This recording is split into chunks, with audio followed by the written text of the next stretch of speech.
একেবারে সাধারণ মানুষের মানবাধিকার চায়। এর জন্য হাসিনা মৃত্যু হাসিনা জড়িত, আইনার হাসিনা জড়িত।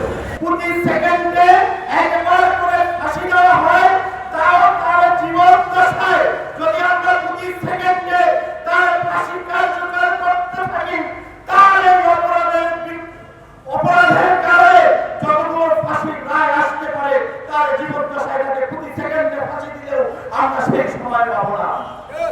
হত্যাযজ্ঞ সে চালিয়েছে, তার কষ্ট কিছুটা হলেও প্রশমিত হবে।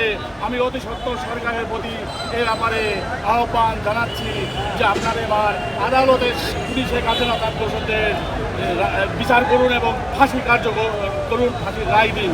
যে দুঃশাসনটি চালিয়েছে গত 16টি বছর, সেই দুঃশাসনের প্রতিটি চিত্র আমরা উঠিয়ে আনার চেষ্টা করেছি, জনতাকে দেখানোর চেষ্টা করেছি।